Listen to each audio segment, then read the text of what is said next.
shot just steps from the King County Courthouse in Seattle tonight. We've been covering safety concerns in that same spot in our 3rd Avenue Chaos reports. Seattle police detectives tell us 2 people were shot around 7:30 tonight. An 18-year-old was taken to Harborview in stable condition. The other person's injuries are minor and wasn't hospitalized. Police are still searching for the shooter. This is a live look at the scene near the courthouse. It was closed at the time of the shooting. Police have now left the scene. Tonight, the gunfire is raising new concerns about safety around the courthouse. You might remember in December, a judge shutting down the 3rd Avenue entrance for about 2 weeks after repeated assaults on staff and jurors. King County and Seattle police have since added security and patrols. 4 teenage boys are in jail after police say they were behind a string of several armed robberies in North Seattle. In the last few hours, officers confirmed they arrested 3 of the teens in this area near 100th and Aurora overnight. Police say the boys robbed several people at gunpoint a few blocks away and are responsible for 2 other attempted robberies in the same area around the same time. Officers have not said why the teens allegedly robbed people. The boys range in age from 14 to 17 years old. Courthouses are shaping up to become the new battleground between local law enforcement and Immigrations and Customs Enforcement. Immigration rights advocates say ICE agents are scaring people away, and they want them banned from even being within a mile. KOMO's Keith Eldridge is live at the Pierce County Courthouse tonight, where the sheriff is against this idea. Keith? Yeah, we're right at the entrance, and immigration rights advocates say if ICE agents are standing right where I'm standing right now, it would have a chilling effect on people not wanting to come here to do things like testify at trial or talk to detectives or even just get licenses. Well, ICE just says it's doing its job. The American Civil Liberties Union says there have been 200 arrests in the last 2 years by ICE agents at county courthouses around the state. There is a growing crisis in Washington. They believe ICE agents and the threats of arrests at courthouses will cause people to stay away because that immigration enforcement action will have a direct and immediate chilling impact on the willingness of a wide range of individuals to seek justice. The solution, a new law prohibiting ICE agents from coming within a mile of courthouses. This follows on State Attorney General Rob Ferguson's lawsuit against the Trump administration for the same reason. California now has this law, but ICE arrested 2 people at a courthouse just last week, saying our officers will not have their hands tied by sanctuary rules when enforcing immigration laws to remove criminal aliens from our communities. But former state Supreme Court Justice Mary Fairhurst says she believes state law in this case does supersede federal law. So I think we're quite comfortable that this will not be preempted. I do not participate in ICE roundups. But Pierce County Sheriff Paul Pastor is against this bill.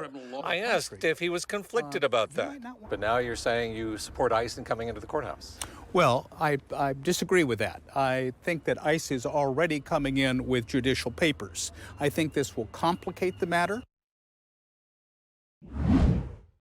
Well, just over a month ago, a 16-year-old from Kennewick was sentenced to 4 years. That's double the sentencing range for raping a 5-year-old.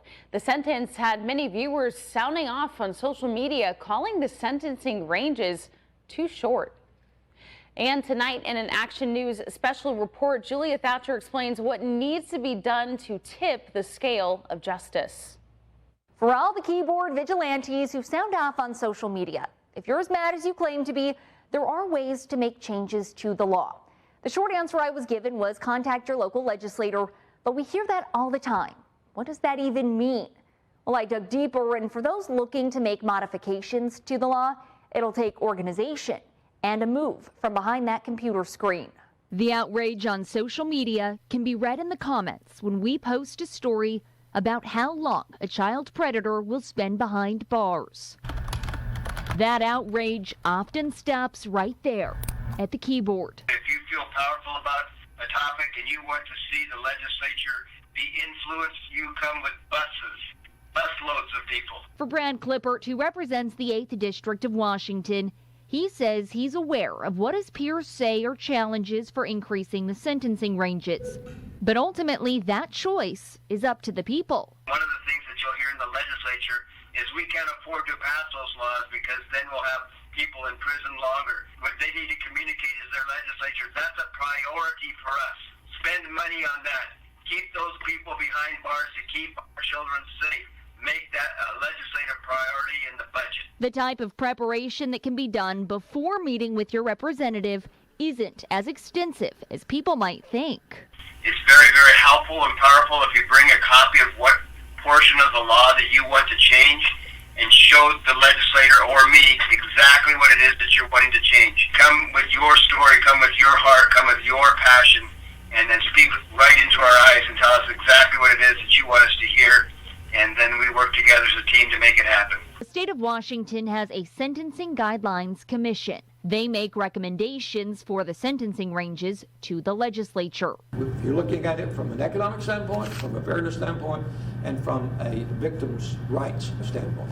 One of the people who sits on the governor-appointed board is Richland City Councilman Philip Lemley. The specific guidelines that we have now are hard and fast, and I think there should be some discretion in there. He says he would also like to see changes to the sentencing guidelines. We need to get back to the consistency and the fairness, I think, more than anything else.